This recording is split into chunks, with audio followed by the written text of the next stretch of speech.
दोस्तों, मैं हूं मनीषा। तो गाइस, रक्षाबंधन के पहले ही वीडियो बना रही हूँ क्योंकि रक्षाबंधन के टाइम मैं बना नहीं पाऊंगी। मैं बहुत उदास रहूंगी, दिल में कहीं ना कहीं मेरे आँख से आंसू बहते रहेंगे और मैं बिल्कुल भी मोबाइल के सामने आके वीडियो नहीं बना पाऊंगी। मैंने पहले एक वीडियो रक्षाबंधन के लिए बनाया है।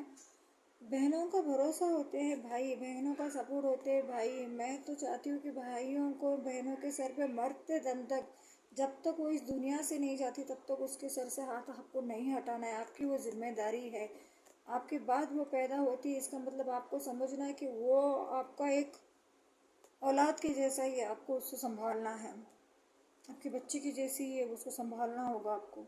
लेकिन मेरे साथ तो दोस्तों ऐसा नहीं हुआ। हम लोग ने माँ बाप जाने के बाद, मेरे माँ बाप जो थे, मम्मी पापा जो थे, 9 इयर्स में एक्सपायर हो गए। और मैं, मेरे मेरे से छोटा भाई था और मेरे से बड़ा भाई था। हम तीन बच्चे ऐसे ही अनाथ स्ट्रगल करके बड़े हुए। जब हम आगे बढ़े लाइफ में, मेरी शादी हुई।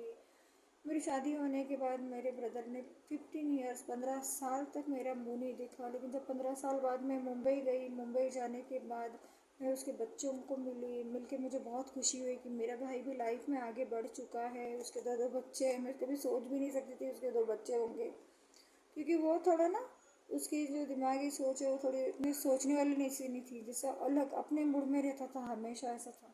उसने कभी हमारे बारे में नहीं सोचा, मेरे और छोटे भाई के बारे में कभी नहीं सोचा था। लेकिन छोटा भाई भी अभी बहुत स्मार्ट है, अपनी लाइफ में वो भी अलग अच्छा है। लेकिन जब मुझे उनकी ज़रूरत होती ना दोस्तों, तो वो मुझे कभी सपोर्ट नहीं करते। जब मैं पहली बार जब मेरे बच्चे को लेके मुंबई में उसके पास सपोर्ट हेल्प मांगने गई थी, और मुझे फैमिली में ससुराल में बहुत प्रॉब्लम हो रही थी और मैं उसके पास मदद मांगने गई थी, तो मुझे उसने बुद्ध का जब विहार होता है उसके दहलीज पे मैं बैठी थी। गौतम बुद्ध के जो मंदिर के सामने जो होता है ना दहलीज, उसके ऊपर बैठ के मैं उससे मदद की गुहार लगा रही थी कि तू मुझे मदद कर। तो उसने मुझे सीधा सीधा आके वहाँ पे जवाब दिया था कि तू यहाँ से निकल जा, यहाँ 1 मिनट भी रुक मत और यहाँ आना भी मत। बहुत गाली गलौज करने लग गया था दोस्तों, और मुझे बिल्कुल बर्दाश्त नहीं हो रहा था। मैं उसी वक्त अपने बच्चों को लेके फिर वही ससुराल में वापस चली गई और फिर वहाँ आए दिन मुझे बहुत टॉर्चर होता था, बहुत परेशानी होती। मैं थक चुकी थी लाइफ से। मैं कहती थी अरे माँ बाप नहीं है, भाई तो अच्छे होने चाहिए। तो भाई भी ऐसे निकले। वो छोटा भाई तभी स्कूल में जा रहा था, वो अपने ज़िंदगी में मेरी मौसी के पास था।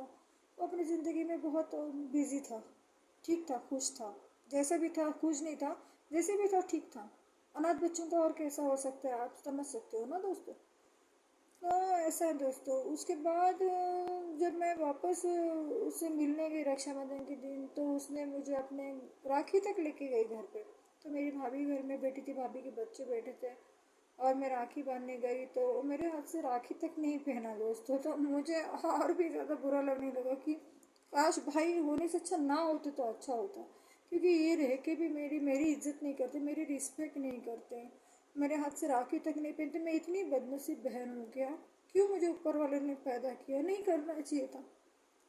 आपको पता नहीं है दोस्तों, मेरे मम्मी पापा को मैरिज होने के बाद, हम लोग 18 इयर्स के बाद हुए। तो 18 इयर्स के बाद होने के बावजूद भी लाइफ में ऐसा है हमारे, और उनके भी लाइफ में सुख नहीं है। वो भी हमें छोड़ के बहुत जल्दी चले गए। लाइफ का यही सबसे बड़ा दुख है कि वो हमें छोड़ के बहुत जल्दी चले गए। मैं हमेशा मेरे भाई से शिकायत करती रही कि तू मुझसे नफरत क्यों करता है, किस लिए करता है? कि मैंने तुझे बिना बोले शादी किया तो तू मेरी शादी करा सकता था क्या? तू उस लायक था क्या? तू उस कैपेबल था कि तू मेरी ज़िंदगी में अपने बहन के लिए सब कुछ करता? नहीं। आए दिन उसको को हमेशा बीमार रहता था, उसको जॉइंटिस की प्रॉब्लम बहुत होती थी।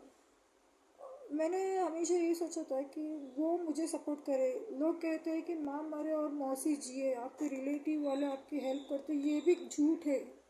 ये भी एक ढकोसला है दोस्तों। ये मैंने अपनी माँ की छोटी बहन को भी देखा। वो एयरपोर्ट में काम करती थी, उसके भी बच्चे थे। वो उसने हमारी मम्मी पापा मरने के बाद ना हमको अपने घर पे लेके गए, जबकि हमारे सभी रिलेटिव जो लोग थे अच्छे अच्छे अच्छे पैसे वाले हैं, वो हेल्प कर सकते थे, बच्चों को, अनाथ बच्चों को अपना सकते थे। एक बच्चा इसके पास, एक बच्चा इसके पास, ऐसे रह सकता था। किसी ने हमें सपोर्ट नहीं किया दोस्तों। सभी ने हमें ठुकराया, सभी दिखावा, सभी हमारे मम्मी पापा का जो कितने जेवर थे, क्या है, सब पे सवाल करने लगे। किसी ने बच्चों के सर पे हाथ नहीं घुमाया प्यार से, किसी ने पूछा नहीं कि आप कैसे हो, आपको भूख लगी है, आपको कपड़े पहनने के लिए है क्या, ये सब किसी ने नहीं। ये सब मैं मेरे भाई को शिकायत करती हूँ कि तू ये क्यों नहीं समझता कि तुम लोग मौसी के पास रह गए, लेकिन मुझे रहने के लिए, मैं लड़की थी ना तो मुझे किसी ने नहीं अपनाया। दोस्तों कहते हैं कि लड़की बोझ हो जाती, बड़ी हो जाएगी, उसकी शादी करनी पड़ेगी, इतना खर्चा है, उतना ये सब। इसलिए मैं अपने लाइफ में अकेली हूँ अपने बच्चे को लेकर। दोस्तों मैं किसी रिलेटिव के पास भी जाती नहीं, मुझे किसी भाइयों से भी कुछ लेना देना नहीं है। मुझे सिर्फ ऊपर वाले से शिकायत है कि आइंदा मुझे ऐसे भाइयों की बहन बिल्कुल भी मत बनाना जिन्हें बहनों की कदर नहीं है। और मैं उन भाइयों से भी कहना चाहूँगी कि आपकी बहन अगर दुख में है तो आप उसका सपोर्ट करो, ना कि उसे ठुकराओ, ना कि उसे मजबूर करो कुछ भी करने को, या कुछ भी करने के लिए वो मोहताज हो जाए। मैं किसी से सिंपत्ति नहीं पाना, किसी से मुझे इतना दिलासा भी नहीं चाहिए कि मैं मनीषा तुम इतना क्यों रो रहे हो, नहीं ऐसा कुछ नहीं। दोस्तों मन में थोड़ा सा दुख होता है ना, जब तक किसी को ना कहे तो मन का दुख ना मन में अंदर ही रहने लगता है और घुटन सी होने लगती है, लगता है कि सुसाइड कर ले, ऐसा हो जाता है। मैं दूसरों को मोटिवेशन देती हूँ लेकिन मैं खुद टूट जाती हूँ ना, तो सोचती हूँ किसके पास जाऊँ, किसको समझाऊँ, किसको बोलूँ। आप लोग को मेरा वीडियो अच्छा लगता है दोस्तों तो आप लोग शेयर लाइक कीजिए, नहीं भी किए तो कोई बात नहीं, लेकिन मैं एक मेरे वीडियो के ज़रिए मैं ये कहूँगी कि कोई भी भाइयों को हक नहीं बनता कि बहनों को तकलीफ दे, उसको सपोर्ट ना बने। ये बदनसीबी है भाइयों की कि उनको इतनी अच्छी बहनें मिल के भी वो भाई बहनों की कदर नहीं करती।